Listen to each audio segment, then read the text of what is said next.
माता कुष्मांडा की कथा। माता कुष्मांडा की कथा हिंदू धर्म के महत्वपूर्ण देवी माताओं की कथाओं में से एक है। माता कुष्मांडा को नवरात्रि के चौथे दिन का रूप माना जाता है और उनकी पूजा नवरात्रि के महत्वपूर्ण त्योहार के दौरान की जाती है। इस कथा में हम देखेंगे कि माता कुष्मांडा का जन्म कैसे हुआ और उनकी महत्वपूर्ण कथाएं क्या है। कथा का प्रारंभ। कुष्मांडा कथा की शुरुआत भगवान ब्रह्मा के एक श्री चक्र के चक्रवाक बनाए जाने के बारे में है। इस चक्रवाक का नाम सुरभि था और वह ब्रह्मा जी के बड़े प्रिय थे। ब्रह्मा जी के प्रशंसनीय चक्रवाक सुरभि ने उनसे एक विशेष आवश्यकता की। वह ब्रह्मा जी से बोली, प्रभु, मुझे एक पति चाहिए जो मुझे सजाने संवारने के लिए तैयार हो और मुझे विशेष प्यार करे। इस पर भगवान ब्रह्मा ने सुरभि की इच्छा को पूरा करने का आदान प्रदान किया। वे एक सुंदर गोवत्स की रूप में प्रकट हुए और सुरभि के सामने खड़े हो गए। उनकी ध्यान आकर्षित हो गई और उन्होंने सुरभि को देवराज दिन के नाम से जाना।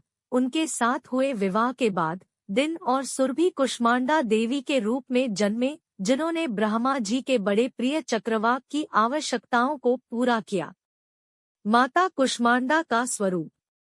माता कुष्मांडा का स्वरूप अत्यंत प्रकृतिप्रायण और सुंदर होता है। वह चंद्रमा की तरह सुंदर होती है और उनके आदर्श रूप में वो सदैव युवा दिखती है।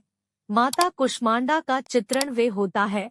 वह 4 हाथों वाली होती है और उनके हाथों में त्रिशूल और शंख होते हैं। उनका एक हाथ में कमंडल और एक हाथ में बड़ा लोटा होता है। वे 7 सिंहासन पर विराजमान होती है और उनके पास सिंहासन के चारों ओर 24 खंड पूजा होते हैं। वे एक आकार वर्ग में होती है और उनके पीठ पर एक चंद्रमा का चिन्ह होता है। उनके मुख का रूप कुष्मांडा मुद्रा में होता है, जिसका अर्थ होता है कि वे अपने भक्तों का आशीर्वाद देती है। माता कुष्मांडा का उपासना। माता कुष्मांडा का उपासना करने से भक्त उनके आशीर्वाद को प्राप्त कर सकते हैं। उनके पूजन से भक्तों को शक्ति, सौभाग्य, स्वास्थ्य और खुशी की प्राप्ति होती है। माता कुष्मांडा की पूजा के दौरान उनके बड़े भक्त विशेष भक्ति भावना के साथ उनके चरणों में पुष्प, चंदन, दीप, अद्भुत गंध और नैवेद्य चढ़ाते हैं। माता कुष्मांडा की कथाएं।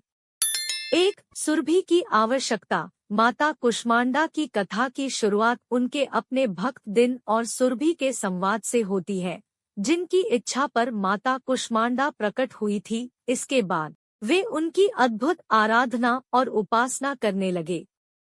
2. खंड पूजा के महत्व। कुष्मांडा कथा में सिंहासन पर बैठे माता कुष्मांडा के चारों ओर खंड पूजा का वर्णन होता है।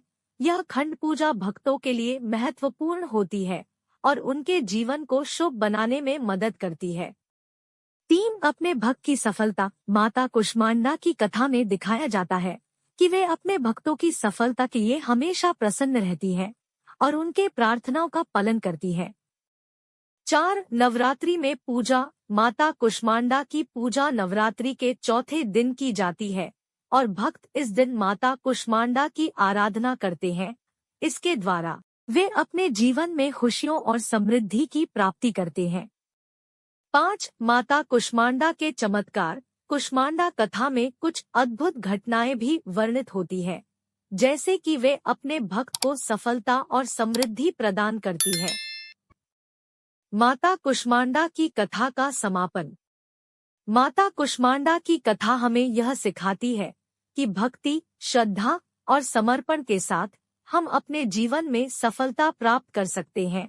माता कुष्मांडा के आशीर्वाद से हमें सौभाग्य, स्वास्थ्य मिलता है। यदि आपको यह वीडियो पसंद आए तो कृपया इसे लाइक करें, अपने दोस्तों के साथ साझा करें और हमारे चैनल को सब्सक्राइब करना न भूलें। हमारे चैनल पर और भी धार्मिक और ज्ञानवर्धन वीडियो देखने के लिए बने रहें। आपका धन्यवाद।